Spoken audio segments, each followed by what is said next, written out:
And we're back once again, only on it's Last Call. Last Call the Alcohol, only on the Last Call Podcast.com. And joining me here on location, well, this man is always a joy to deal with because he's going to tell you how it is. He's going to break down MMA fights with me. He's going to talk some trash. He's going to point out that sometimes we should just, listen to him because he knows what he's talking about. I give you once again from Eurosport UFC Tapology and the MMA Oddsbreaker podcast. I give you Marcel Dorff. So Marcel, you called it last night. You said, "Hey, Islam Makhachev is going to beat Jack De Madalena," and he did that. So as I tweeted out, two things can be true. Islam Makhachev is a great fighter, and this was a boring fight. Let's break it down here. So, what should we take out of this fight? And was it a good? Was it? Am I being over? Am I being over? Critical, or was this fight sort of like kind of dull after the first round? Think it was, I mean, it was one-sided, pretty much like the co-main event. It was just one-sided, and that's why it makes it a little bit of boring. But I think it's big what Islam did. He completely dominated Jack, and Jack is not an easy guy to beat. Obviously, he only lost his first two fights of his career, and yeah, if you're if you're watching it from a neutral perspective, or you're watching it as a Jack fan, you obviously think this fight absolutely sucked to watch. I think as an Islam fan, I think Islam fans are pretty happy with the performance. And for me, I'm like, listen, it was not really appealing to watch, but at the same time, it's impressive what he did, right? Nobody did it like that against Jack, and it's just super dominant, and it's not easy coming from a weight class below, going a weight class up against a guy who also hasn't lost in a long time, and to make it look that easy, that's something, because Jack was closer to crying than even thinking to win the fight. You saw it after the third or fourth round. He was completely out of it. I felt bad for him, because I think Jack is a great fighter, but man, his face said it all. He had no idea what to do, how to stop the takedown, how to improve his position on the ground. Um, yeah, it was super one-sided and a great win for Islam, I think, and he shows that also a weight class up, he can handle his strong opponents. So yeah, very impressed by Islam. At the same time, I understand that people were like, we expected a little bit more. Let's talk about Jack first. Should he have? Mhm. I guess my concern was he should have known coming in that Islam wanted to wrestle. Mhm. That's how Islam is. He is a lot like Khamzat Chimaev, except a little more dynamic. He is a wrestler first. So should this have been something where Jack should have went, okay, I'm gonna bring in a bunch of wrestlers. I'm gonna get used to double leg takedowns. I'm gonna get used to something because it's almost like he had no idea what was coming, and then he never had a plan how to stop it. Yeah, I think that he expected obviously the grappling part, but I think that he was like, I'll be able to at least do something on the ground. So improve position, maybe stand up here and there, try to fight on the feet again. But Islam was so dominant that Jack barely could do anything, and I think I think the fight was over after the third round, pretty much. I felt like in the second round he still had something like "fuck it, I can do it," and then he had that really weird moment where he tried to hip toss Islam, and I was like, "What are you doing, man?" And I'm not a technical coach or whatever, but I was surprised. It's like you're not going to win a ground battle with Islam. You know what I mean? You have to keep it standing. In the third round, again, Islam with an early takedown. I feel like, and when it was takedown was pretty much over. So, and I think Jack felt it as well. And you saw it in his corner. He was complete. He was devastated, man. And understandable. So how does this help Islam going forward in terms of marketing? Because look, he did a great thing. I'm very impressed. At the same time, you're UFC. You're trying to market these guys. You're trying to sell them. And we talked about before, if you're not a big personality, That's tough when your style doesn't make for great fights. So is this something, if you're the UFC, you have to worry about where it's like, crap, this could be Floyd Mayweather 2.0, except without the attitude. He's not going to be the devastating finisher at lightweight. He's going to be a guy who's going to do a lot of wrestling, a lot of grappling, and that doesn't sell well to the casual fans who want to see action. Yeah, I mean, I'm not sure. I think this fight, it doesn't mean that he does it in this fight, that he will also do it in other fights, But I mean, there was a clear path for Islam in this fight to win, and it was to grapple. And I think he can do that against a lot of guys in the division. The thing is, like, we still need to see it, if he can do it against some of the other guys as well. There's a lot of guys who are. We're knocking on the door. You got Ian Gary next week fighting Bilal. We got Michael Morales now, who beat Sean Brady. We'll probably talk about that later. And also Carlos Prates beating Leon Edwards. So there are a lot of options. And those are all interesting fights to me, because these guys bring different kind of quality to the table. Definitely Morales with his height advantage and having the knockout power like Prates also has. So it's interesting. I mean, we still have Shavkat, let's not forget him, but he hasn't fought for a long time. But they're interesting fights to make for Islam, man, at welterweight. So, yeah, maybe these guys can get more out of him because, yeah, it just was one-sided. He just had to grapple this fight to win, and he did. So, yeah, all credits to him for it. And Islam is pretty all-round. I don't think he did bad on the feet either. But, yeah, it sucks for Jack, but it was super one-sided, man.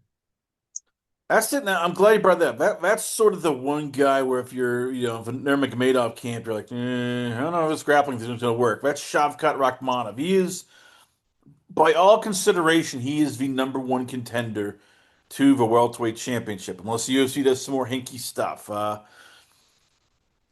That's the one matchup where I'm really confident that Islam might lose because Shavkat's a much bigger guy at 6'1". He has a 7-inch reach. This is a guy who has pretty damn good wrestling on par with almost anybody. Is this the one matchup where if you're Islam's people, you're like, oh, we might have some trouble here? I think Islam's people like that fight. To be honest. Maybe listen. I mean, Shavkat has trained with Camp Khabib before, but yeah, I don't think they're unwilling to fight him. But he's definitely one of the more how do you say that, more challenging fights for Islam. I think at welterweight. So I'd love to see it, man. Does that fight happen next, or do we get something different because the UFC? We're like, well, I don't know if we want to have Shavkat fight after almost like a year layoff.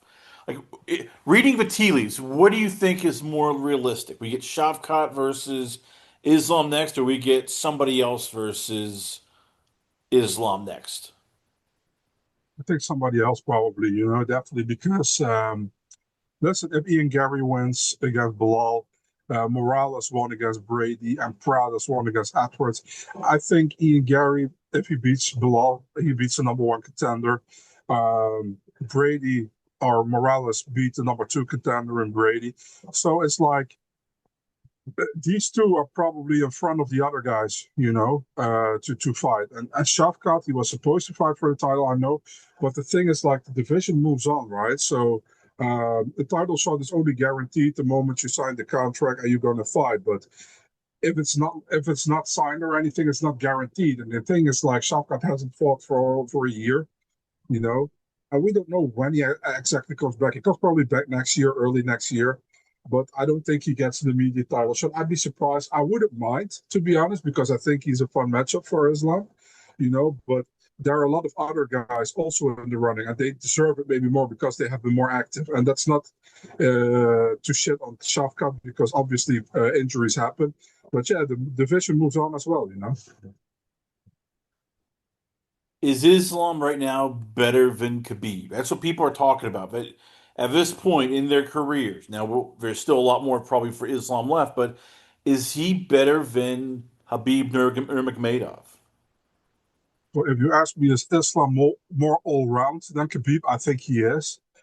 But Khabib was a specialist in a certain thing, and that was the grappling. And I still think that Khabib is a much more heavier grappler than Islam is. With Islam, he's super dominant, but are still openings to get up from the ground. If Khabib got you on the ground, you're fucked, literally fucked. You know what I mean? So there's still a difference between both guys on the ground. I think Khabib is a better ground fighter than Islam. But if you ask me who's the better mixed martial artist, it's Islam because Islam's striking is better than Khabib's striking, in my opinion. But yeah, I mean, both guys are great, man. What can you say? This is just what those two are, in my opinion, greats from their time. So yeah, it's hard to compare them, but like I said, I think overall, I would say Islam is a better mixed martial artist, and Khabib is the better grappler. Let's talk about the other GOAT who in consideration. That is Valentina Yeah, Shevchenko. You call this also that she was yeah, going to basically have her way with Zhang Wei Li, that she was the bigger, stronger fighter, that there is a reason why weight classes exist. So again, I say this with all the love.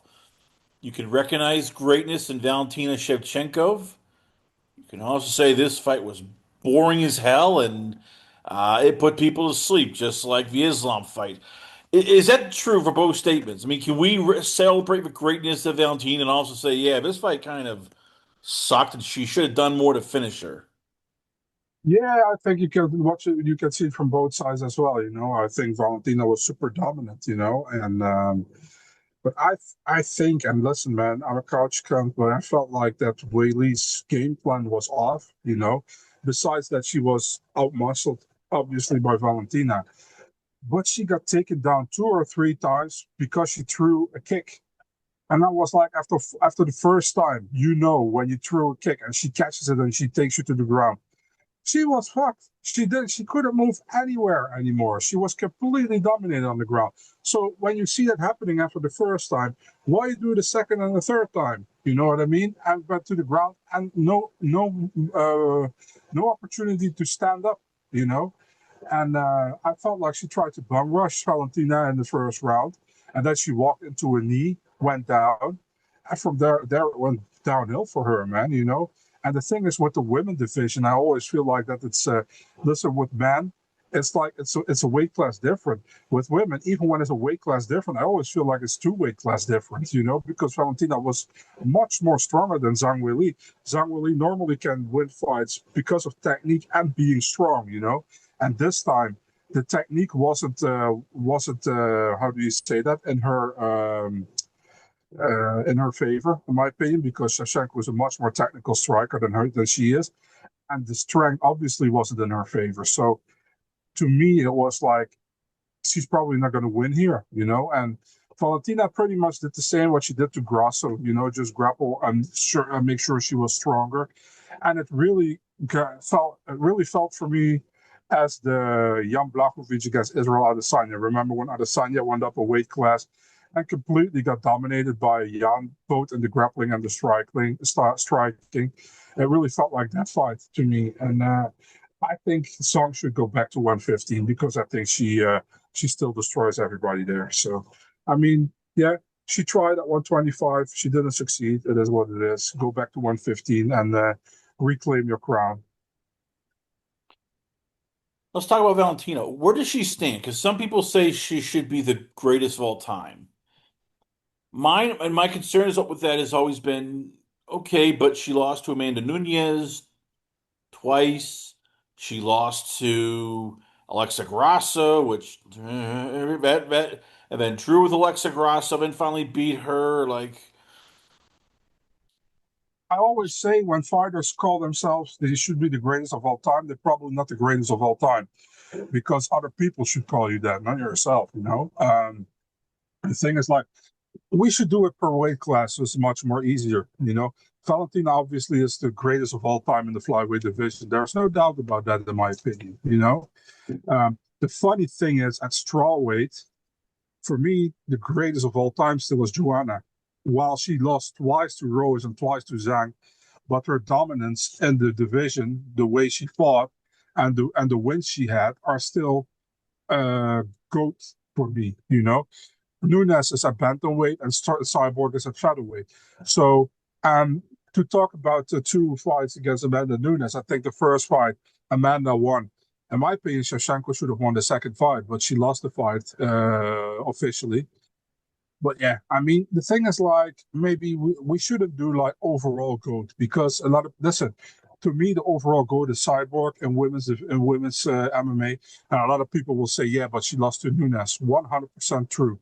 But then Nunes also lost to Juliana Pena, to Katzingano, you know. So the thing is like you can go there are many girls you can pick, you know. Some people will pick Nunes, some people will pick Cyborg, other will pick Valentina.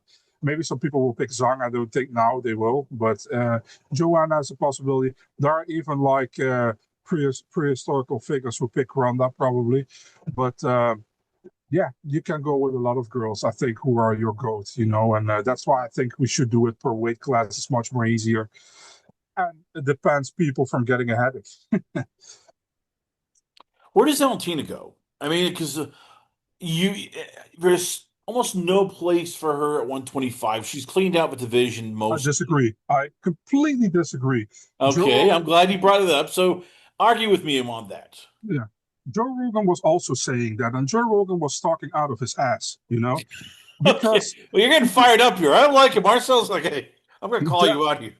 there are a couple of clear contenders at flyweight, in my opinion. You know, the first clear contender is Natalia Silva, who Valentina also acknowledged during the post fight. You know, who was cage side.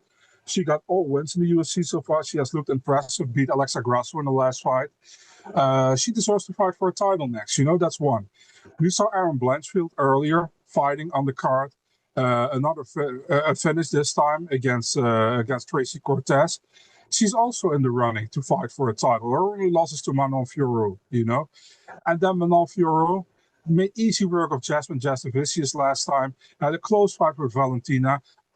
There's another one. So I completely disagree with the narrative Joe Rogan tried to pull there that there is nobody to fight for Valentina at flyweight. She has still a lot of people she can fight. I understand if she's like, I beat Fiorot, we don't need to do the rematch immediately. I agree with that.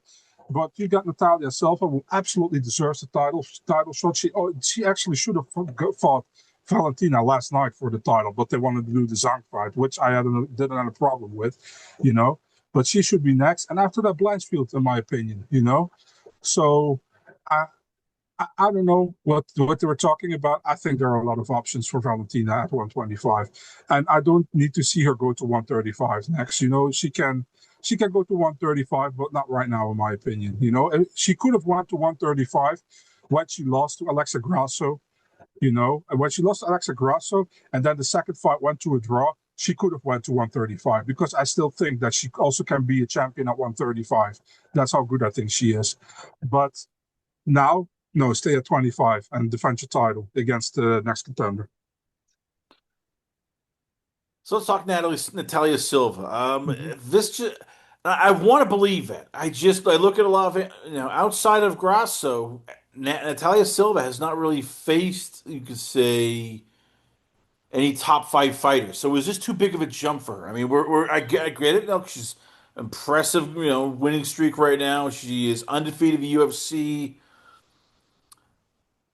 Shevchenkov is a hell of a lot better than Victoria Leonardo, Andrea Lee, Viviana Rahu, Jessica Andrade, Grasso, who was coming off, a pretty 1 year, almost a year layoff, and had lost to Valentina. Like, are we throwing Silva in there because, like, well, Blanchfield's nice, but Blanchfield also hasn't really beaten anybody of note, so we're just now throwing in there people just for the sake of throwing people in there.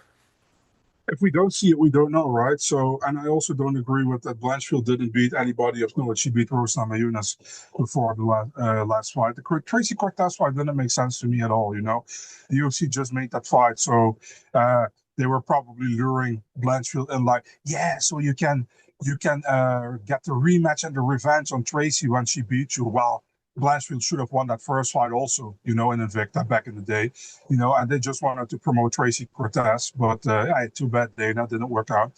Um, but listen, Natalia Silva, She beat Jessica Andrade when Andrade was still top five, I think, you know.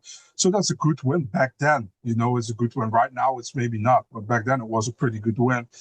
And she got a real good win over Alexa Grasso, you know, so former champion. So, two former champions, actually. So, listen, the thing was like, listen, if Zhang would have won against Valentina, they probably would have gave Valentina a rematch. And then I was like, maybe do Manon Fiorot against Natalia Silva for the number one contender, you know. But now it's different, you know. And the thing for what sucks for Manon is that she fought Shevchenko already. I'd rather see a fresh fight than an immediate rematch because we saw that fight earlier this year. So I don't need to see it again so quickly. So I would do probably, I don't know what I do probably because Fiorot Blanchfield 2 doesn't even make sense in my opinion either. So I think Natalia Silva should fight Valentina next. And who else? We have Barber fighting Karine Silva on December 6th. Maybe the winner of that fight can fight Manon Fiorot, you know, and I don't know what to do with Blanchfield right now, you know, because I don't think Blanchfield accepts another fight with Barber after the shit that happened earlier this year. So I have no idea. All right. What do you do? So what do we do with Wei Li Zhang? I mean, because that's the one where if you're a UFC, you're like you're kind of pissed. Okay, yeah, Valentina won. It was kind of boring, but we can forgive a champion. The loser, oh, you suck ass and swallow. Does she go back down to 115? Does she try her luck maybe against Aaron Blanchfield? Like if you're reading the tea leaves and you're talking to your sources, what is the most likely scenario for Zong now that she's tasted 125 and went, ooh, I don't have to cut so much weight. I can actually like eat a bit. Someone she got absolutely smashed by Valentina. So why would you stay at the how do you say that in a division where Valentina is champion and you're not likely going to get a second title shot anytime soon? You know, when you will go back to 115, you most likely get an immediate title shot back to fight for your title again. You know, and let's be honest, she smashes anybody at 115. You know, why not go back, be the GOAT there? You know, I mean, she can still, and maybe for a lot of people, she still surpassed Joanna already because she beat her twice. You know, but or no, my bad. Yeah, she beat her. She beat her. So why not go back? You know, I mean, too bad you didn't make it at 125. It is what it is. But her legacy at 115 is still amazing. You know, just try to expand that legacy, in my opinion. How much does a become a factor though? Because she's 36 years old, so the older you get, the tougher it is to keep the weight off and cut weight and boiling down to 115 for her is probably like, yeah, I don't like this here. So, what do you think will happen? I mean, do you think she goes back down to 115, or now that she's been able to, fight at 125 and she's no longer like killing herself to get to that weight, does she go, hey, I kind of like being around at 125? Yeah, 100%. I think she goes back. I would be surprised if she doesn't, man. I mean, I don't think she stays at 125 for real. I think she goes back. I'd be surprised, honestly, if she doesn't go back. I mean, why would she remain? I think she can make 115 still, you know. If she cannot make 115 anymore, then I would understand. But yeah, that's what I think. Let's talk about things what we know we can think. And that first Yeah. one is Benoit Saint Denis. That is Canadian for just badass. Yeah, we thought this was going to be a good fight. You and I were talking like, all right, this is going to be him versus Benoit Dariush. This is going to be an excellent match. We're going to be looking forward to this. And well, 16 seconds into the first round, no, Denis just knocked Benoit Dariush the hell out. TKO left hook. We have a new contender at 155, Marcel. And all of a sudden, you got to start looking at a God of War and go, all right, he belongs now in the conversation with either Charles Oliveira or Rafael Fiziev, or dare I even say, Paddy Pimblett. Well, thing is like, I hate to see Darius go out like that because I really like the guy. He's a super nice guy, one of the nicest guys in the sport, you know. So to see him out go out like that, it fucking sucks. But I think he's just past his prime, you know. I'm actually also super happy for Benoit Saint Denis because so many people were shitting on him after he lost to Poirier, after he lost to Moicano, And I always you can go back, I always believed that Benoit was pretty good. I only picked against him in the Bonfim fight against Ismail Bonfim earlier, and he completely dominated that fight, and he submitted him in the first round.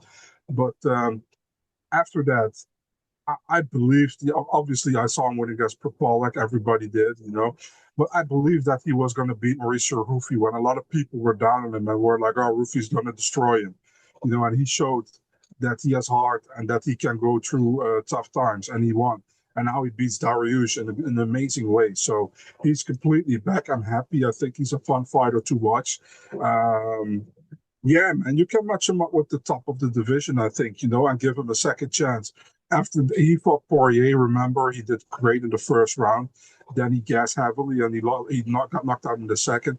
He had a staph infection back then. Maybe it had something to do with it, but I don't want to take anything away from Poirier's win because that was an amazing win for Dustin. But yeah, I mean, you can pretty much listen. You got the Mateusz Gamrot. You can mix him up. You can let him fight Mateusz Gamrot. I think Mateusz has asked for the fight a couple of times. Uh, he called him, instead of God of War, he called him God of Comfort Zone because Mateusz says he doesn't accept the fight with him. But we'll see, man. I mean, that's a fight I would like to see. It's a good fight as well to put in Europe. You got a Polish guy against a French guy. Makes sense. So yeah, but yeah, good performance by Benoit. A quick 50K bonus for 16 seconds of work, pretty much. Does this jump him up? I mean, you're mentioning like got Marta Mateus Gamrot. You're talking, even Rafael Fiziev. But if you're Benoit Saint Denis people, I know the call out was kind of like, how much you looking at this? Going, hey, I want bigger. No, that's I crazy in want my I opinion. want Justin Gaethje. I want Max Holloway. I want Yeah, Marcel's nemesis, Paddy Pimblett. bro, I want the hot girlfriend. It's not going to happen. You know what I mean? So, I mean, no, he was number 12. He beat number 9. He will go into the top 10. Mateusz Gamrot makes sense, dude. Dan Hooker makes sense, even if he loses to Tsarukian next week. Those are the fights that are making sense. PZF is possible, but he probably going to be ranked above PZF after this one. But that's also possible. PZF, I like the fight as well. But no, I think Gaethje, Oliveira, Holloway, these kind of guys are still like a level above, and they don't give him Paddy Pimblett because it's too dangerous of a fight for Paddy, so they're not going to do that. But these guys are still a level above right now. So I think he needs another win outside of the top 5, probably to get an opponent inside of the top 5. So if he takes a fight against, I mean, Gamrot, Fiziev, and he wins that fight, he probably gets a fight, a top 5 fight in France. He can headline maybe the next France card. You know what I mean? The Paris card next year. So I think it will go down like that pretty much. I'm disappointed in you, Marcel. This is where you call your peeps. You get your influences. You get those sexy influencers, and you start making the push. You go, hey, you know what? But, Benoit Saint Denis says that Paddy Pimblett sucks goats and gets off on it. I mean, you start talking trash. That's what he needs to do. You can do it, Marcel. You call your people that you know, and you I start going, mean, hey, I heard Paddy Pimblett fears the French god of war. He needs to do something about that. everybody knows Paddy Pimblett sucks goats. So I mean, it's See, just that's what you something need. You that need to be a trash talker for Saint Denis. He's too polite. We need somebody like you to go, hey, we're calling out Justin Gaethje because that guy cries, and Denis will make him cry like a little girl. That's what you need to do here, Marcel. We talked about this. I know you're trying to be the moral high ground, but that's what for your guys. You need to channel your inner Taporia. Just like go on Twitter, send some trash talking tweets, and get people aroused on this. You need to do that for Saint Denis here. He's too nice.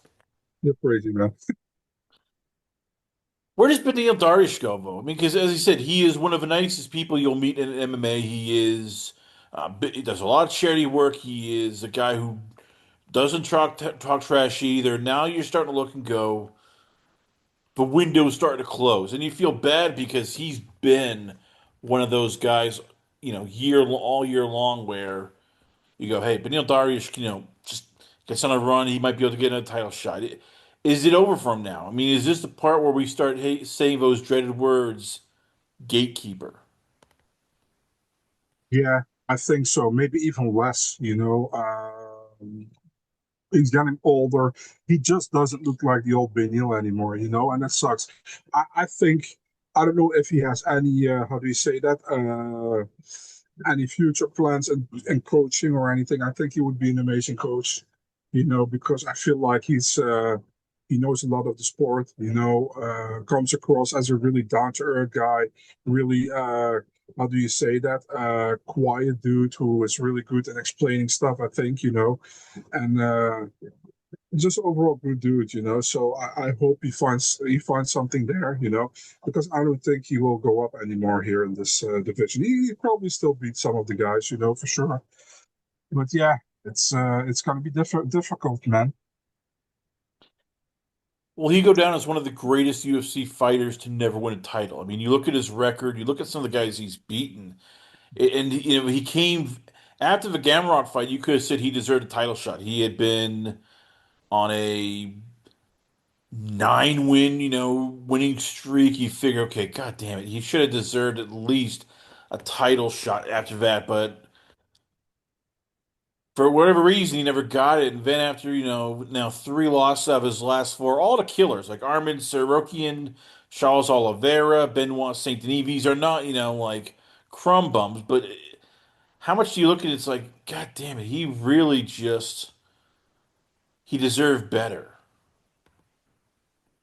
But who were you talking? I didn't catch the name. Benil Darius, like Uh, he deserved better for he should have gotten a title shot. And I don't know, like he never did. the thing is, like every time he was close, he for some reason he fought somebody and then it didn't happen. You saw it with Charles Oliveira. He fought him. If he beat Charles Oliveira, he fights for a title match. Um, then he fights Arman. If he beats Arman, he's also close. So the thing is, like I always thought, Benil is good, but just in front of the finish, he doesn't get it done. And there are a lot of fighters who had the same problem. It is what it is, man. It's life. It's life. One guy who doesn't have any problems right now getting probably a title shot soon. That is Michael Morales, aka Spider-Man. As you and I were talking about this, him Sean Brady was going to be a fight we were looking forward to. This is going to be tell us a lot about both guys, and like most of his fighters on the main card, outside the two main events, he brought it. He huge knockout win. I didn't see that coming. I thought it was going to be a decision, but damn. That's impressive. Does that get him a title shot now? I mean, after starching Gilbert Burns, after starching Neil Magny, now after starching Sean Brady, does he find himself, in front of a line as the next guy to fight Islam? Yeah, I think it will probably between him and if Ian Gary wins next week, between him and Ian Gary, probably. Um, I think he deserves it. The thing is, like, I already thought that Sean Brady deserved a title shot. But now him losing to Morales, it should shift to Morales, in my opinion. Man, he looked like he was 2 weight classes above him. It would look crazy. Um, and he finished him. It was a good finish. What can you say? I was honestly surprised. Not surprised because I think Morales is good, but I thought Brady would have been able to do more against Morales, but he wasn't. So big win for Morales, and he's still super young as well. It's actually crazy. And that's an interesting fight to me against Islam because he is much bigger as well, probably than Islam is. So I'd love to see that fight. Take me to Brady. Like, I understood the plan. How tough is that, though, when you're giving up nearly 7 inches of reach, 2 inches of height? You're 6 years younger, and you're just fighting a guy who, as you said, he looked like a middleweight compared to Brady. It's difficult, man. What do you think yourself about it? Actually, I want to. You asked me for Well, my you're the opinion. What do expert. you? I'm just a guy who leans towards you because I know you talk to all the scouts and the coaches. So, like Yeah. when you hear this, like what are I'm guessing his coach probably just went like there was a good game plan. Just God damn it, Brady found himself sort of outgunned. Yeah, pretty much. That's it. He probably had a clear game plan, but the thing was like the striking wasn't there to level, and he tried for the takedown, but Morales was able to shrug him off. And we knew if Brady wasn't able to get Morales to the ground, it would have been a difficult fight. And I thought that Brady would have been able to get him down, but he wasn't. So, yeah, I mean, Morales had a great fight, and this is the fight he needs to get to a title shot. Pretty much, the thing is like there are a lot of options for the UFC at welterweight, so it's not a guaranteed title shot, but he's definitely close, man. He's very close. Can he get better, Mike Morales? I mean, when you look at him, how much do you look and go, he still could improve in certain ways? Like this is not a finished product. We might not have not seen like the best from him yet. I think we definitely haven't seen the best of him yet, but yeah. Um, we'll see. We'll see what happens next. But this is a massive win for him. It's a massive win, and yeah, I'm happy for Morales that he looked that good. But for Brady, it fucking sucks, because I think Brady already deserved a title shot after beating Leon in London the way he did. Didn't got it, and but I think the UFC is very happy with this. Where does Sean Brady go? Because as I said, it was only like a year and a half ago we were talking, hey, he's the future of a division. He's going to get a title shot. Now all of a sudden he's looking at these bigger monsters, Morales, Saint Denis, Shavkat Rakhmonov, Ian Gary, and they're just physically bigger than him. I mean, is he just one of those guys where he's sort of stuck because he can't make 155, but at 170 he's becoming just too small for the better guys? Yeah, it's difficult, of course, because this was the moment for Brady to break through and to get his title shot, and he loses again. Right, they're pretty much the same with Dariush now. Only Brady was a little bit further, but Brady lost to Bilal Muhammad back then. Now he's losing to Morales. Um, yeah, he needs to go on another streak. I think he still can do good things in the division, but this is bad loss for him right now. Definitely with so many guys being having a chance to fight for a title next. Brady's not fighting for a UFC title anytime soon now because of this loss. So yeah, fucking sucks for him. I still think that he beats a lot of guys in the division. Don't get me wrong, but it either was like Morales just too good and too strong for him, or it was just a bad night at the office. And we will know soon. He will fight again, and we'll see how he fights then and who he's going to fight. I have no idea who he's going to fight next. Carlos Prates is a guy that he is the nightmare. He's not just the nickname, but also for poor Leon Edwards, who, oh crap, he just killed Leon. It was one shot, and Leon basically got knocked out as he's falling to the ground. I mean, damn. That's all you have to say about that. Just damn. I didn't Poor see Lee. this coming. I didn't think that Carlos Prates was going to be the one to knock out Leon Edwards, but he did it. Does that say more about Prates or more about Edwards? Man, poor Leon, because Leon looked good in the first round, man. I think Leon looked really good in the first round, and then he gets starched by one good punch. It sucks for him, but man, great win for Pratas, of course. Um, Yeah, what can you say about that fight, right? Pratas did what he had to do, and he did it. I also didn't see it coming. I was like, Leon probably gonna fight a safe fight, trying to stay on the outside, mix in some grappling. That's what I expected, and that's pretty much what he did in the first round, mixing in the grappling, trying to stay on the outside, and it worked for him. I was like, he can do this for 5 rounds, and it's only a 3-round fight. So I wasn't worried that he wasn't going to do it. Then out of nowhere Pratas clocks him on the chin, and it's over. So the thing with Pratas is, I don't think Pratas, to be really honest, I don't think Pratas is next level or whatever. I think he's pretty good, but I don't see him like winning against real, I want to say real elite competition, but Leon is pretty elite. You know what I mean? So I was kind of surprised with that. But yeah, he got that equalizer, in his hands where he can knock somebody out, and he did it to Leon. Big win for Prates. He's also in conversation now for a title shot, although I think he had some guys before in front of him. And for Leon, man, this is a real bad loss for him at welterweight. He already Sean Brady was a bad loss. This is a worse one, in my opinion. So who do you give Prates next, Vin? Because let's say it's all right. So as I said, you get Ian Machado Gary if he wins his next fight, because he's going to be. We'll talk about his fight later on this card against Bilal Muhammad. You have Michael Morales, who probably is in the number contender fight for Islam Makhachev because they don't want to just tie up more guys. And then you have Shavkat Rakhmonov and still waiting in the wings somewhere So is there, Kamaru Usman. So there are so many options, Chris. The thing is, like, you got Prates, let's see, we have Bilal Muhammad, Ian Gary. You got the winner of that fight. Then you got Prates, you got Michael Morales, you got Usman, and you got Rakhmonov. So Rakhmonov hasn't fought for a long time. You can match him up with anyone, in my opinion. Usman, I don't think Usman should get a title shot, but I see the UFC doing it. So I wouldn't be surprised if that happens. So we got Prates. You can do Prates Morales, but then you pretty much kill a prospect, in my opinion. But you can do that.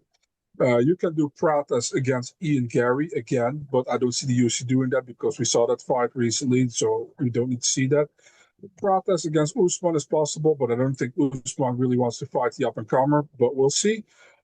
Prates against Rakhmonov, I think that's a great fight and a very possible one. And then Prates against Muhammad is possible, but I don't think Muhammad wants to fight Prates if he beats Ian Gary. So I think if I look at it overall, I think Prates against Rakhmonov makes most sense to me. Rakhmonov needs another fight probably to fight for a title, I think. And the Prates fight makes a lot of sense. Prates took a lot of hype from Leon now, probably comes into the top five now, where Rakhmonov is as well. So let's do Shavkat against Carlos Prates. I'm all for it. Winner fights for the title. if that doesn't happen, could we see the fight between two Brazilians, Gabriel Bonfim versus Carlos Prates? I honestly think that we should see Gabriel Bonfim fighting Leon Edwards next. That's the one I think we should see. The thing is, like, Carlos Pradas now beat Leon. Leon is top five. Bonfim just came in the top 10. He was 14 before his last fight. So I don't think that Bonfim should fight Pradas, who's in top five now. I think Bonfim needs to fight an established guy next, to see where he stands. And I think Leon Edwards makes a lot of sense. So it's a fun fight, Bonfim against Pradas, but right now I think Pradas deserves to fight somebody higher after knocking out Leon, in my opinion. Where does Leon Edwards go from here, though? Because this is now three straight losses, two straight finishes, and you're going, all right, well, you got the championship when you beat Kamaru Usman, and then you defended it against Colby Covington, and then your last three fights, it's been Bilal Muhammad. Okay, not okay, that's lost your title. Then Sean Brady by submission. Hey, Brady's pretty good, and now Carlos Prates, who you didn't have a high opinion on. I mean, is it? Can we see Leon Edwards drop even more, considering he was never a Dana White favorite? He will definitely drop in the rankings, 100%. And I mean, Leon probably. I think he will probably fight in March or April in London if they go to London again. I think for him, a fight with Buckley makes a lot of sense. Buckley got completely outworked against Usman last time.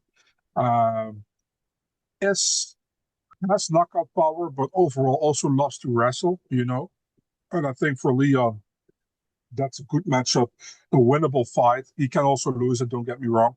But it's a winnable fight, and it's still against somebody who is in the top 10. I think that's a possibility. They can also, if they want to go hype Gabriel Bonfim, they can do the Bonfim Edwards fight, but I don't think they do that. I think the Buckley fight makes a lot of sense, man. And Buckley's going to annoy the fuck out of him during the presser and whatever. It's a moment to talk about him. And Leon will be annoyed by it.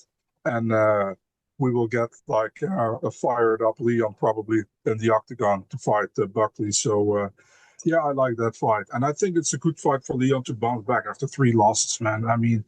Uh, you can lose a title fight against Bilal, which was pretty close. Wasn't super close, but pretty close.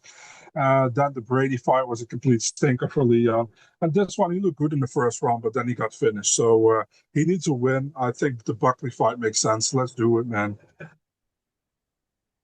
So explain Carlos Prates, because as you said, you weren't high on him going into this fight.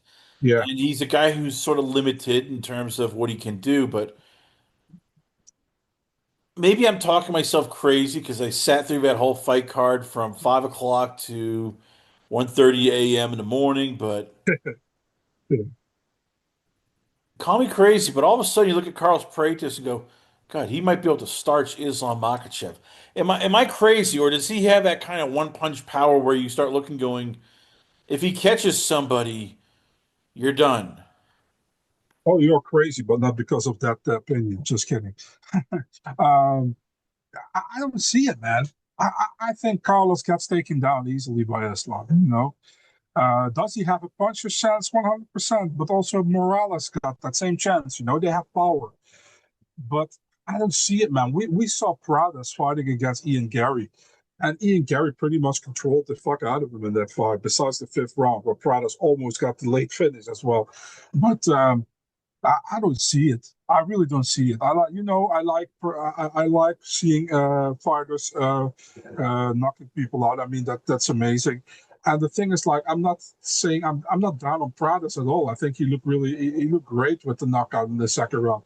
The thing is, like, I'm not as convinced as a lot of people are about Pradas. But I still think he's a great fighter, and he's big talent. But to mix with a guy like Islam, it's a tough task. It's a tough task for anybody. Let's be honest. But this is a super tough task, I think.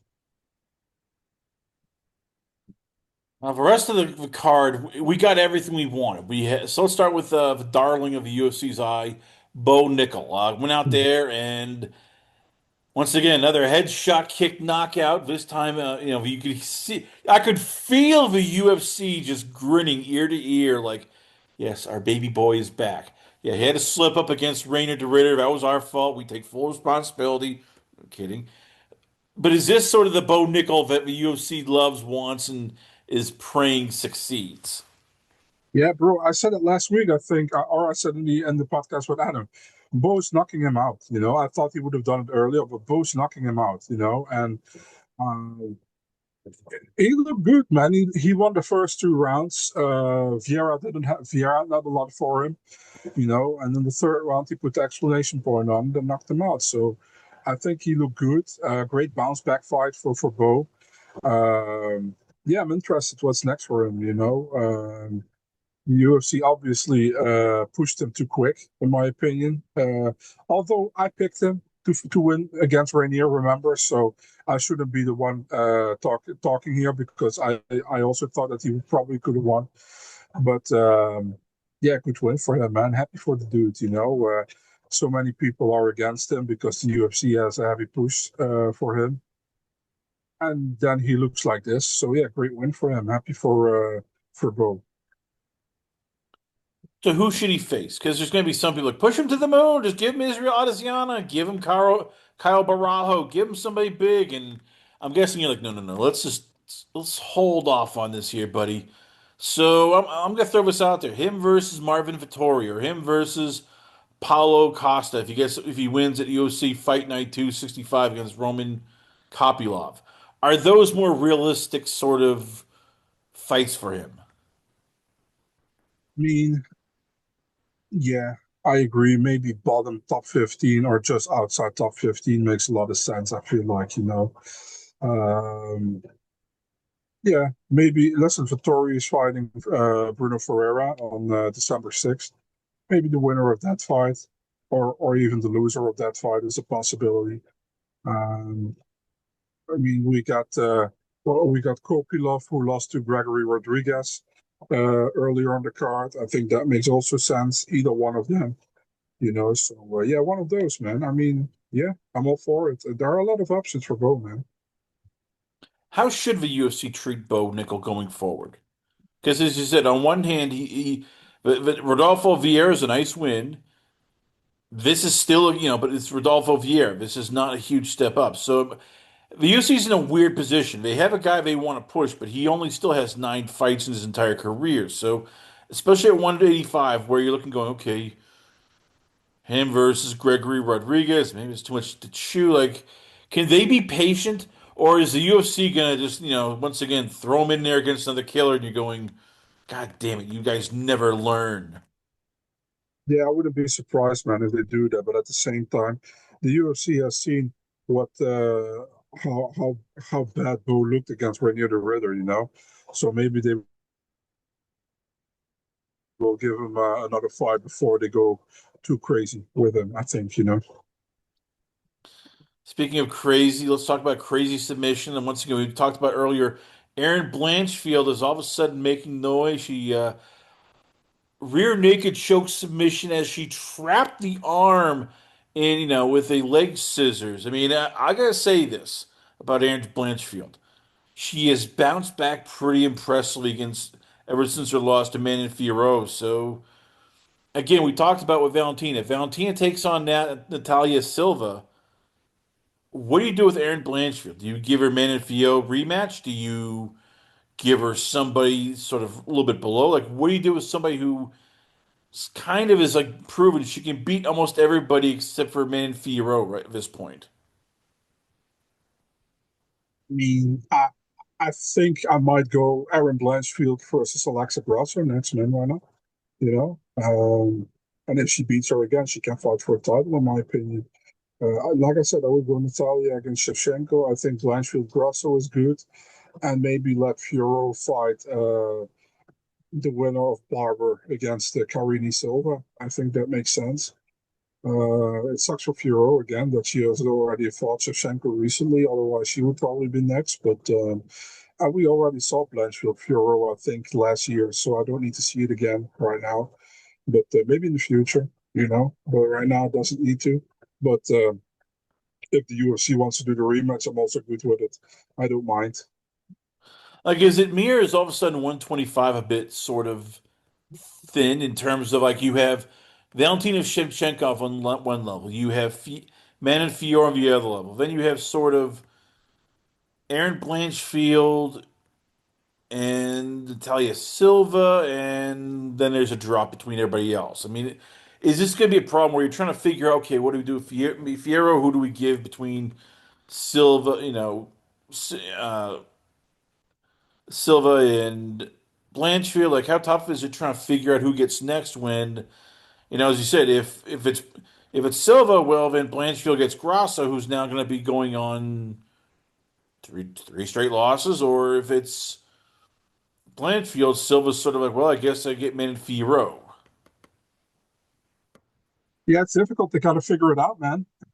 They got to figure it out. We'll see. Like I'm pretty clear what I want to see. You know, I want to see Valentina against Natalia. That's the ones I want to see. So that's the one I want to see. And what else they're going to do? It's up to them. You know, it's up to them. Where does Tracy Cortez go from here? Because she's one of those people where they want to push it because she looks fantastic. She's great personality. She can actually fight a bit, but again, she's sort of proven like she can't really beat the elite. So, wait, I mean, do you do a rematch with Jasmine Jadavicius? Do you put her against the winner of Macy Barfer versus Karine Silva? Like, if you're the UFC and I'm putting you on the spot, who do you match up Tracy Cortez with after this fight? Yeah, brother, I've never been high on Tracy Cortez at all. You know, the thing with her is like the UFC is pushing her like crazy. They pushed her even more than some guys on the main card. You know, it's crazy to me. I don't think she's that good, to be honest. You know, um, I give her Eduardo Mara. I'm going down. Actually, I'm not giving her anybody up. Um, give her Eduardo. Let's see how she does. Eduardo is a good wrestler as well. You know, I want to see how she does against another good wrestler. Um, Another possibility. I mean, Casey O'Neill is not a possibility since she's in her corner and she there training partners. Maybe Wang Tong, you know, the Chinese girl, is a possibility as well to fight her. Um, See, I'm not high on Tracy at all, man. You know, I know she won the first round against Aaron.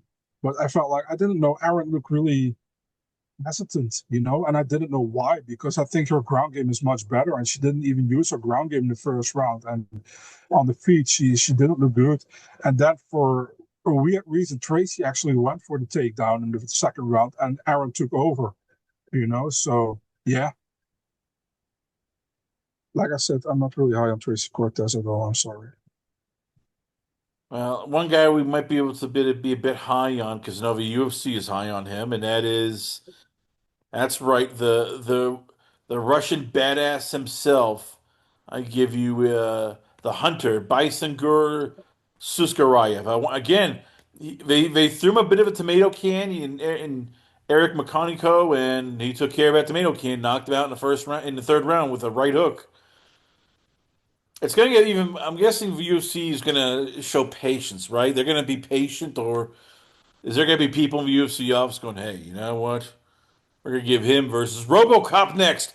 Gregory Rodriguez. It's two winners. This makes sense." Uh, what are they gonna do with the Hunter? What did you see from that Hunter's fight other than he can beat up guys who are not on his level? I tell you, dude, the finish was amazing, but the fight was far from amazing. I didn't think he looked great at all. He was smiling the whole damn time, like he was like a lot of buff, like Eric Mechanical. Kind of look arrogant, in my opinion, in the fight. And I think if they match him up with better opposition, he might be in trouble, dude. So I wasn't really impressed at all, but his finish was great. I think they give him another guy like in the bottom of the middleweight division, probably, to build him even more up. They're not going to give him anybody in the rankings. I think not anybody, just also not Gregory Rodriguez. I think Rodriguez destroys him probably, to be honest, right now. And they're both training at Kill Cliff as well. Um, but I wasn't really impressed, to be really honest, man. To be fully honest with you, I wasn't impressed, but it was a good finish for sure. You know, um, but I felt like McConical did pretty reasonable. He was losing, but still he did pretty reasonable in my opinion. Wow. One guy who did very well and exceeded expectations. Ethan Ewing. Yeah, They basically came out of nowhere. This was like at one point, the third friggin' replacement for Wellmaker. There was, first opponent drops out, second opponent drops out. It was third, fourth, and for a guy who had, it's most people thought was just brought in to lose. Somebody forgot to tell him that because he went out and he dominated Wellmaker. So the professional finesser all of a sudden has sort of upset the apple cart. Does the UFC reward him, or is there going to be people like Dana going, "How dare you beat one of our binkies?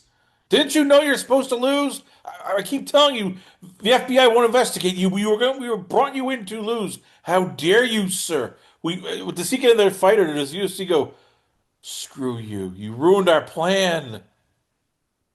yeah. I don't think a lot of people expected that. Me neither, by the way. I mean, much respect to Ethan Ewing. Got the A1 Combat title last week.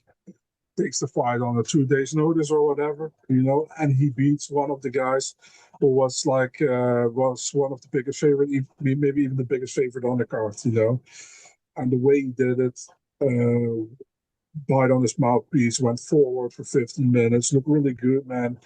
I was impressed. But the thing is, like, he had nothing to lose in the fight. You know what I mean? So, how he's going to look in the second fight in the UFC, that's also very interesting.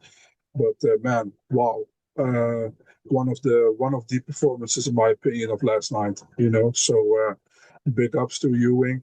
I don't know if you're going to ask me what's next for him. I have no idea. They can match him up with pretty much anybody in the division. So yeah, very very good performance, man. So what do you do with Wellmaker then?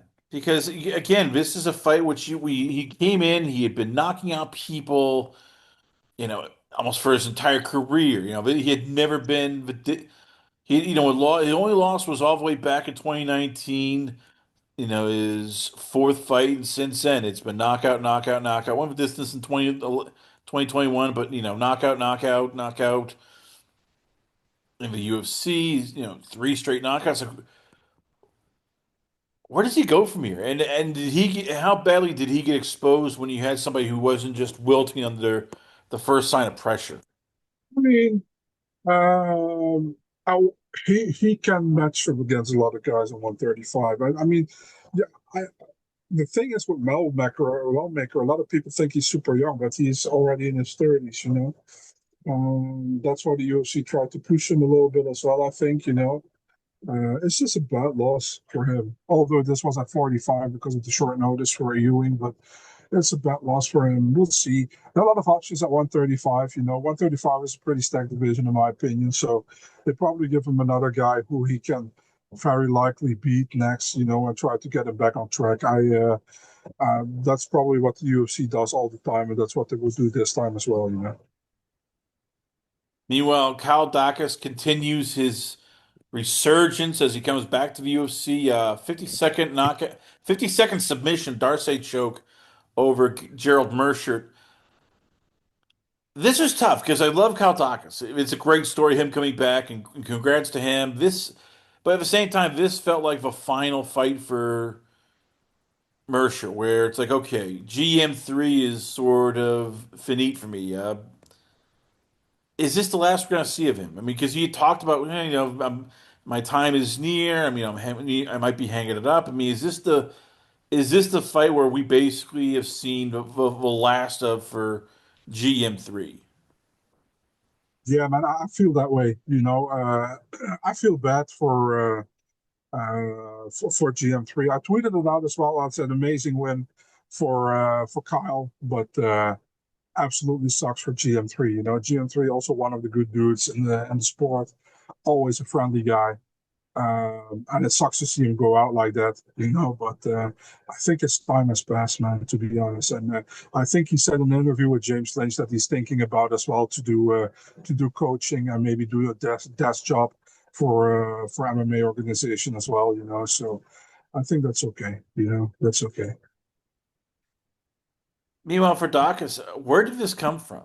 And how remarkable is it for a guy who we talked about? He got released by the UFC at one point. They said, "All right, you're not a UFC fighter. We don't think you can hang it after losing back-to-back fights with Eric Anders and Roman Dolidze." And now he's come back and he looks like a different guy. Like what from what you've seen, what happened? Is it confidence? Is it new weight class? Like what do you see out of him that makes you go, "Damn it, he's all of a sudden back"?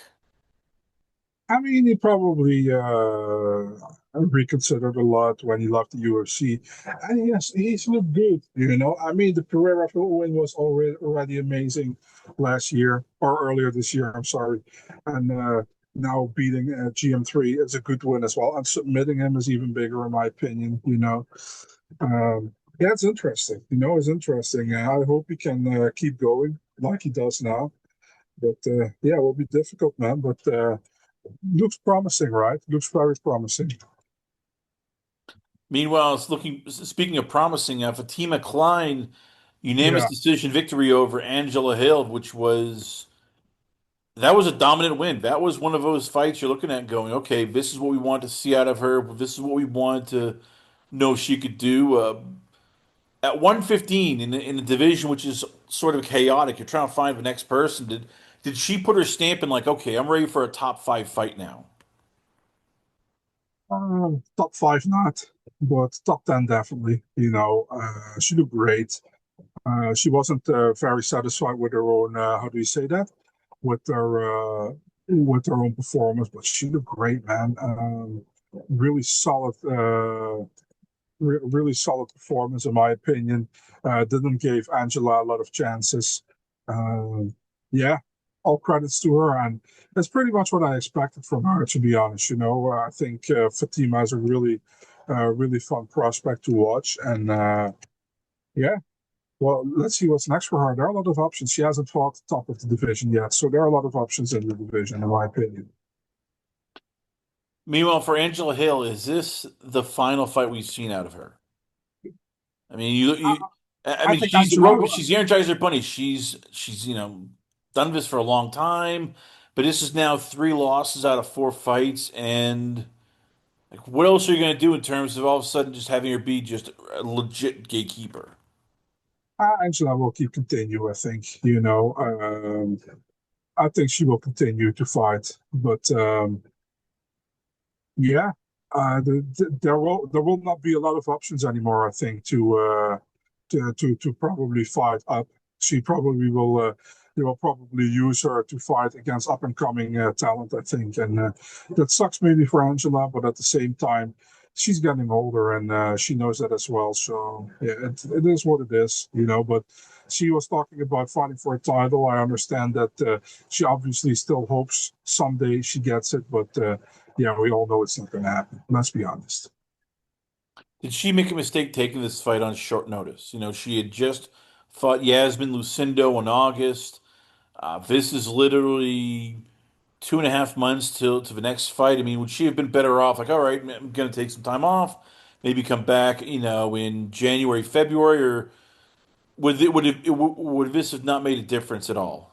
Man, I don't know. To be honest, some girls or some guys want to be like active. So I don't know. That's for her to decide. I cannot say yes. I cannot say no to that. It's possible that she maybe came back too early, but it's also possible that she was just outmatched against Klein. It, it happens. Klein is a pretty good prospect, I think.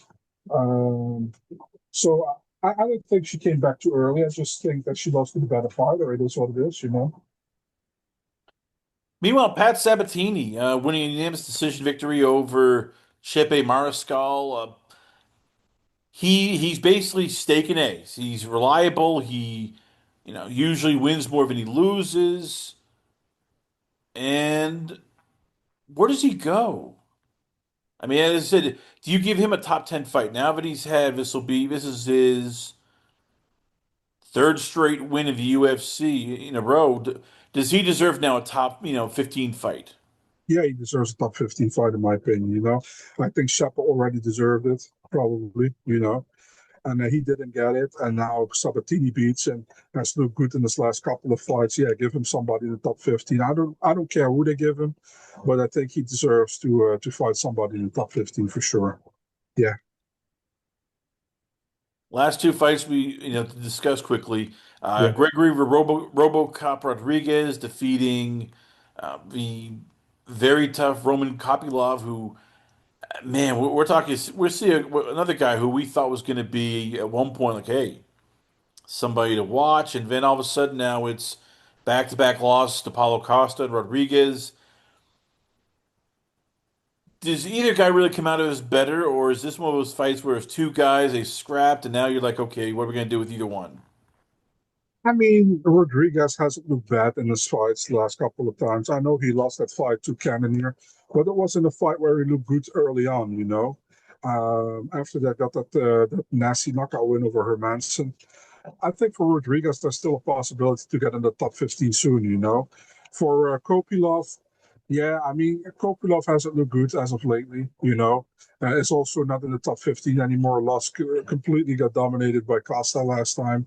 Now losing a pretty one-sided fight, in my opinion, against Rodriguez. For Kopilov, I don't have really high hopes. I feel like every time he gets a real step up in competition, he fails. For RoboCop, I still think he can do well, but he's too inconsistent sometimes. And when he fights against the better guys, he doesn't really show off. But I think he deserves another shot to fight in the middleweight division, to fight up. And there are a lot of options. Give him Joe Pfeiffer, give him Marvin Vittori if Vittori wins against Ferreira. Dulitz is a possibility. So there are a lot of possibilities for G-Rod to fight up in the division, in my opinion. Last but certainly least, in a fight which I'm still trying to figure out why it got made, Mateus Camilo versus Vyacheslav Slavakos Borshev. The less said about this fight, the better.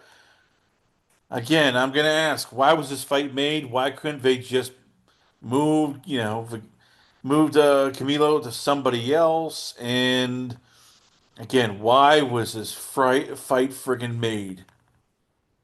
But yeah, I said it last week. It was made because Camilo was supposed to fight in Abu Dhabi and his opponent pulled out. So what I've heard at first was they tried to put him on the November 8th card last week, but they couldn't find somebody. So then they put him on this card. I don't mind this fight, but it wasn't very fun to watch. I think it was very the one guy tried to grapple a lot, and the other guy couldn't let it go with the striking.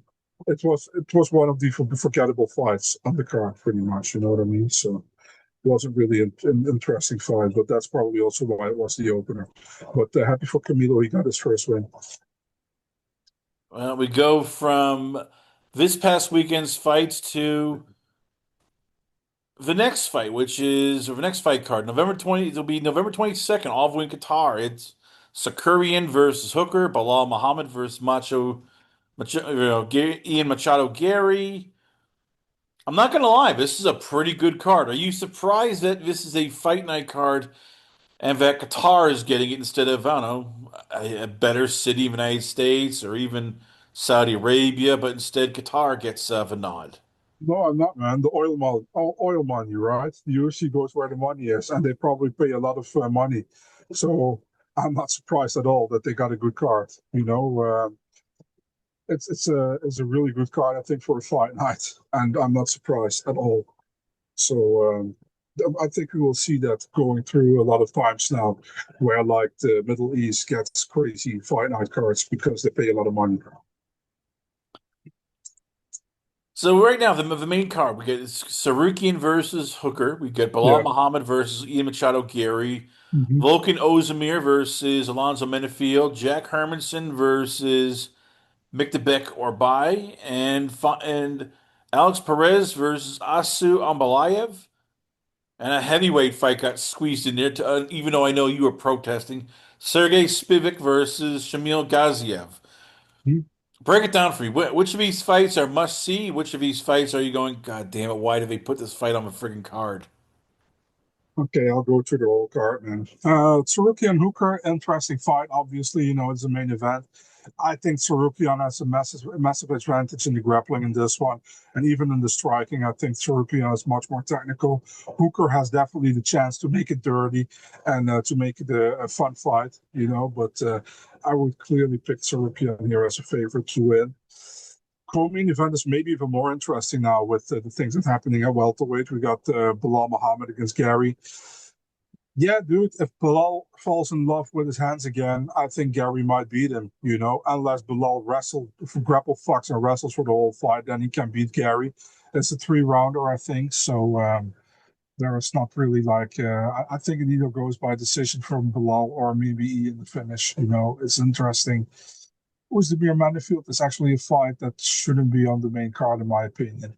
But it can be a fucking banger. Although I think Oezdemir might be an advantage because he's just more technical. Manifield has more knockout power, I think, but Oezdemir is more technical, and he can win.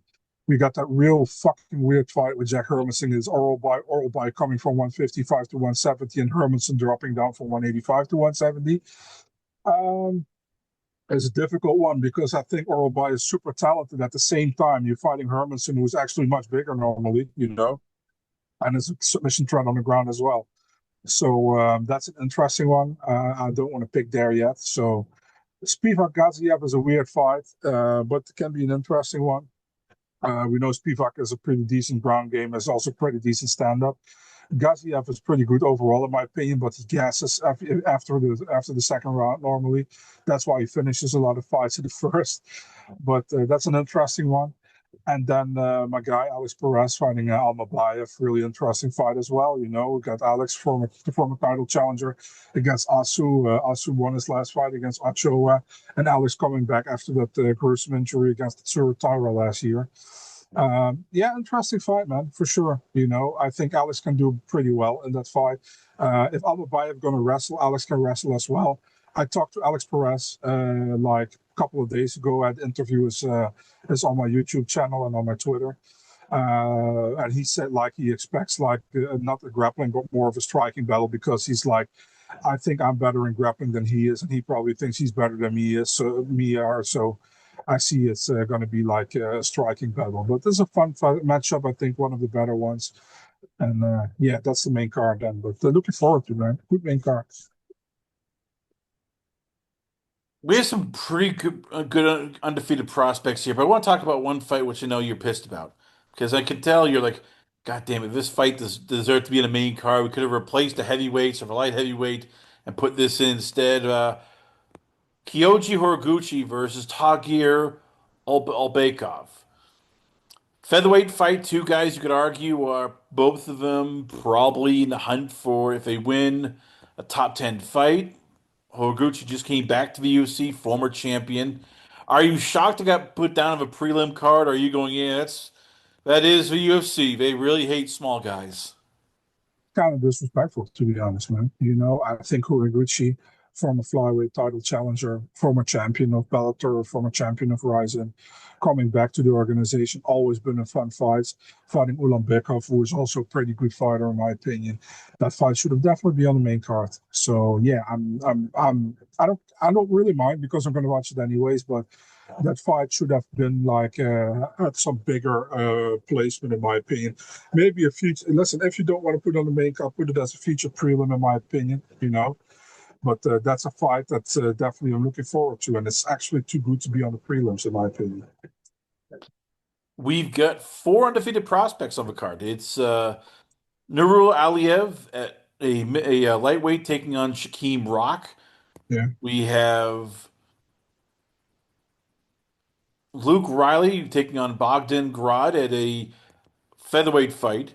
We got one of the hunter himself, Abdul Rahman Yakayev, out of Russia via Turkey, taking on Rafael Siriqua at 205. And last, and but certainly least in your eyes, we got heavyweight Mark Bujlo versus Denzel Freeman at heavyweight. Which of these prospects do you like the most? Which of these prospects do you think they will lose their O very quickly in this fight card? So let's start with the heavyweight. You mentioned Mara Boylo against Denzel Freeman. The funny thing is, even DraftKings don't have any odds for this fight yet. So people have no idea, and me neither, to be really honest. I have no idea. Probably think Freeman will do well in this one, coming from LFA. But overall, no idea, to be honest. Aliev against Shamrock, it's a fun fight. I think Aliev has looked good in the UFC, in my opinion. Shamrock is his debut, coming from Octagon. Um, yeah, to be honest, I give Aliev a good chance to get the win here. Brad against Riley is very interesting to me. Riley has looked great on Cage Warriors, has never fought for a title there, which is odd. And Grad is pretty decent, pretty tough. But at the same time, I think Riley can do well against him. And the Yakyaev against Cerquera fight, I think Yakyaev rules in that fight, to be really honest. Cerquera hasn't impressed me at all so far in the UFC. Actually surprised he's still in the UFC. I'm happy for him he's still there, but he hasn't surprised me or hasn't impressed me at all. Rest of the fight card, we get Bezkat Akmana versus Alex Topuria at 135. We got Ryan Loder versus Ismail Nadariev at 185. We have Sergey, or sorry, Saeed Ismakov taking on Nicholas Dalby in a hundred in a welterweight in a I guess a welterweight fight, depending on how we're gonna figure this out here. So let me ask this question here: Any this undercard can it be better than this past weekend's UFC 322 undercard, or is it basically just going to be we're not sure because we have a bunch of undefeated kids, a bunch of guys who we've never heard of, and we have a flyweight fight? It can be better. It also can be grappling heavy, I think. There's an Almacan against Tupuria. It's a fun fight, I think. Almacan has looked great in the UFC so far with knocking out Brett Katona and going to a decision with Umar Nurmagomedov and knocking him down early in the first round. Nordiev Loader, I'm not that high on both, to be honest, but can be a fun fight. And Dalby Isagakmaev is an interesting one. Dalby always tough, always comes to scrap. And the Isagakmaev guy hasn't fought for a long time. He comes from one championship where he was in a contract dispute, I think. Hasn't fought for 2 or 3 years, so that's interesting. But yeah, overall, it's a good card, man. Prelims are stacked as well, in my opinion.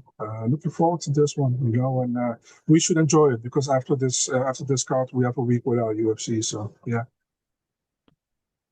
How much pressure right now is Armin Sarukian on in terms of if he wants a title shot, he needs to finish Dan Hooker. Because decision, you know what's going to happen. Dana's going to go, oh, great. Another wrestler who's going to take guys down, hold them down. I don't want to see that. Screw Uh, that. We're going to I, get Patty Pimblett, or we're going to get Max Holloway, or we're going to get, Justin Gaethje instead versus Ilya Taporia. I don't want any more goddamn wrestlers. it doesn't matter, I think, to be honest. I think the UFC made that choice already to go on with either Paddy or Justin Gaethje to fight for a title next. So it doesn't matter. I think I don't think Sorokian feels any pressure, to be honest. And I think even if he wins with a finish, I don't see them giving him to Poirier next. I want to see that fight. I think it makes sense, but the UFC is the UFC, right? So I don't think he feels a lot of pressure, to be honest, and I think he wins. But we'll see what they're gonna do. I'm going to throw conspiracy theory out here. Go ahead. If one of these guys loses, do they get cut just because they're on Dana's crap list? No, no, If no. no, even you haven't let me finish. Sarukian or if Bilal Muhammad, if either one of those guys lose, is there a chance Dana might go, yes, I can finally just fire you guys. I can't stand you. You're boring. How dare you, Sarukian, pull out of a fight for a world title for a back injury? God damn you, son of a bitch.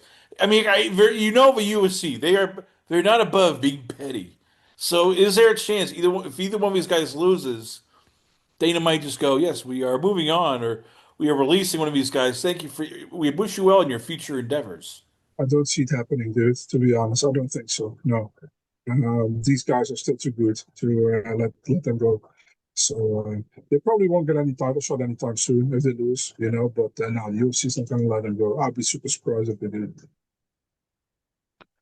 I'm just saying, they let go of a heavyweight who was 9-1 because he was boring. They let go of another heavyweight who just won this past recently, who you even said, oh yeah, he's kind of boring. They're getting rid of boring people. They're trying to figure that out. They're like, okay, we need more fun fights. So again, I ask you, are you sure? Is there a part of you in your deep dark mind you're like, oh crap, No, Dana might really, actually do that. He is not that at all. evil Not bastard at at times. not at all, because that heavyweight, he was definitely, it's bullshit that he got cut, but he wasn't in any sort of title contention or whatever. He wasn't a top five fighter or something. So no, no, not at all. I don't think that will happen. I would be I would be shocked, dude. I would be really be shocked if that happens. Well, I hope you're right, but as I said, it's the UFC. Never underestimate their pettiness. But we got to That's wrap true. this up. Once again, ladies and gentlemen, we always love having him on the show because he is never afraid to drop some curse words, some knowledge, and even some tell people that, hey, no, you, Joe Rogan, and you, Chris Conner, are wrong. I give you once again podcast extraordinaire, MMA Insider, and well, he loves dropping truth bombs and even Twitter bombs. I give you it's Marcel Dorff. So Marcel, once again, for those who don't know, where can they check you out at? Where is the podcast channel? Where is the X, the Rumble? Where can fans hit you up at? As always, Chris, thanks for having me. It's always fun talking to you. Big Marcel24, Twitter and Instagram. My articles are on Eurosport.nl, mixed martial arts section. Also, if you want, give UFC up Eurosport a follow on Instagram, which is the page of my employee, pretty much. So if you want to do that, would be great. And yeah, my MMA Oddsbreaker show breakdown and preview show, recap show with Adam Martin, which is weekly. It's 7:30 on a Sunday Eastern time normally. Yeah. And if you cannot catch that, just go to MMAhousebreaker.com and check the live section. There are all the shows. So yeah, if you can do that, would be great. If you cannot do that, also no problem. Thanks for having me as always, Chris. Love talking to you, and we'll talk next soon. Thank you, And then we'll man. talk after the Qatar fight, so I'm looking forward to it. Marcel Dorff, ladies and gentlemen, once again, always on a pleasure to have you on the show. We come back. A lot more going on here, only on It's Last Call. Last Call to the Alcohol, only on the Last Call Podcast.com.